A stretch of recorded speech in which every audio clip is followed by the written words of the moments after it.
Hello, this is the Success Guide.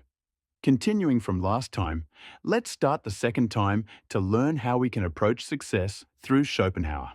If your mood isn't adjusting according to your will, it's likely a physical issue. When your mood fluctuates like that, it means deep insights will once again slip away for the day. Maintaining your health and finding inner peace starts with self-isolation, that is, eliminating unnecessary relationships. When we interact with people, we often get hurt by unexpected situations. For instance, people boasting about money, children, or houses. These moments can easily shake our mental state or even cause us to lose it. The more unnecessary people we meet, the broader the range of opportunities and environments that can bring unhappiness into our lives. According to Schopenhauer, people with an empty inner world, those who feel cold inside and crave warmth from others, tend to rely on meaningless relationships. This sense of inner emptiness and intellectual poverty drives them to seek constant external validation. The greater the inner emptiness, the more they focus on external matters to distract themselves and crave stimulation from the outside world. Remember Schopenhauer's words, "All our unhappiness stems from being unable to be alone." We seek others beyond necessity because we lack the ability to endure solitude. More accurately, we don't know how to use our time alone productively. Interestingly, solitude is said to be closer to humanity's original state. If we stop deflecting our anguish outward and instead work to change our perspective, we can overcome inner emptiness. Let me be clear, I'm not suggesting you sever all external connections. Start by decluttering unnecessary relationships. Once you do, you may find yourself feeling bored and restless. That very feeling is proof that your inner world is empty. This inner void can only be resolved through your own efforts, such as contemplation and introspection. Spend time alone. Only in solitude can you fully be yourself. Schopenhauer said, "Those who do not love solitude do not love freedom." By decluttering your surroundings and clearing your mind, better things will come into your life. According to Schopenhauer, a truly happy person possesses enough wealth, time, and intellectual strength to rely on their inner richness rather than external stimulation. The key takeaway here is inner richness.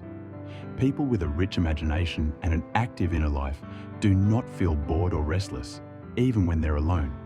Schopenhauer also said, "As the mind becomes richer, there's less room for inner emptiness."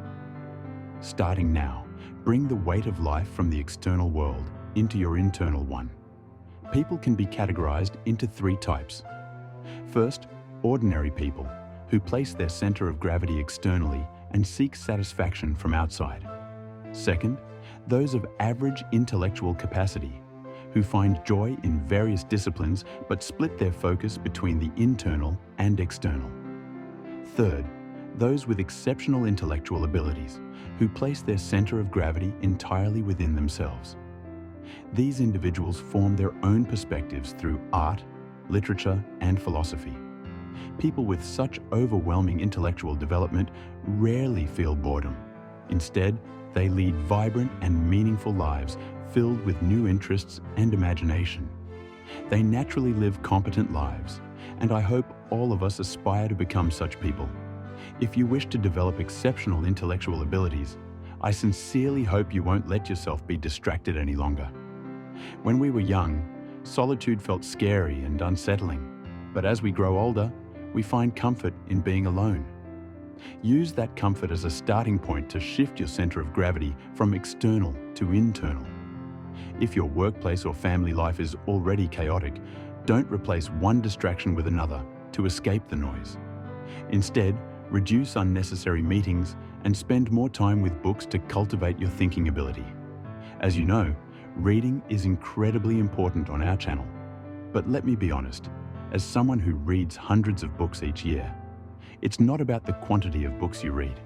When you've been overly exposed to external stimulation and your thought processes are completely blocked, reading becomes a tool to break through mental barriers and establish your life's concept.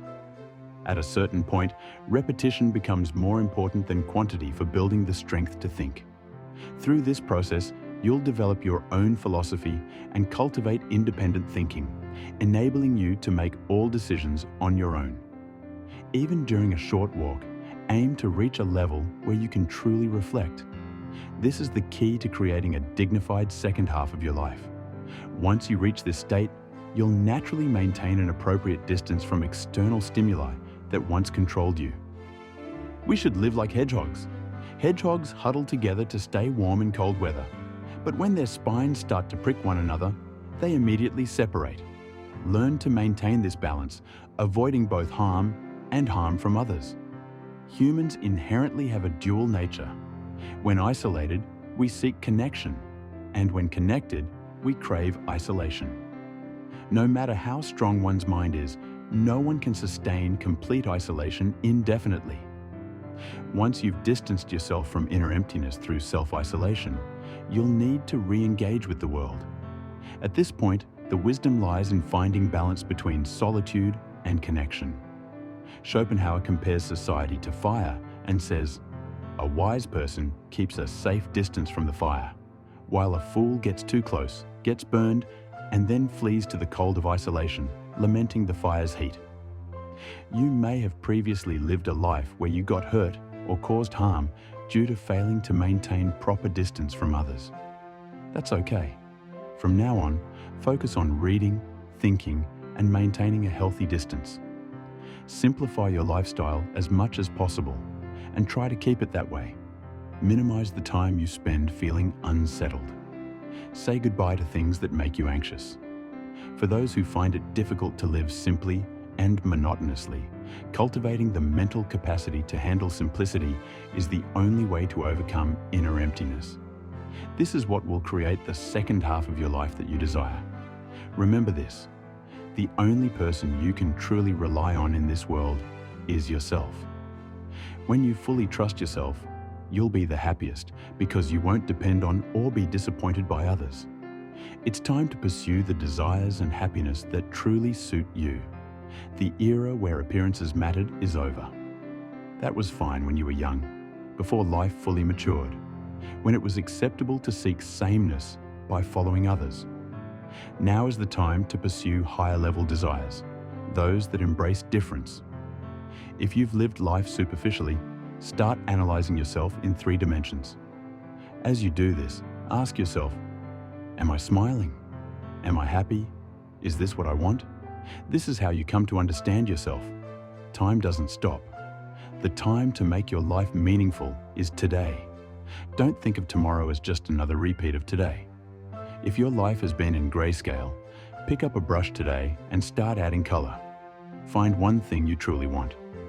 Without a clear desire, you'll always be swayed by others. Don't let age stop you. Being 40 is the perfect time to experiment and reflect on what suits you. And take action. It's not too late. The time is now.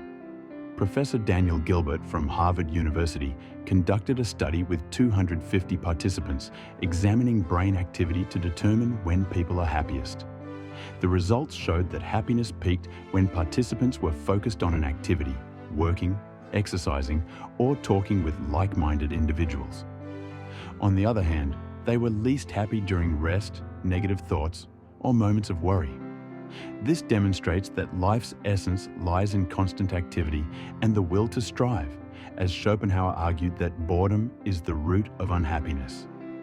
If you've ever rested for an extended period, you'll know it's strangely unfulfilling. Ultimately, we need to keep moving, but now fill your time with what you've consciously chosen. From this moment on, only what you've realized will define your world. In closing, remember this: the second half of your life is not found in the objective external world, but in your subjective internal one.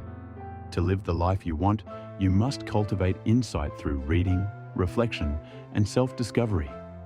It is through the depth of this realization that you decide whether to live the life you desire or continue as before.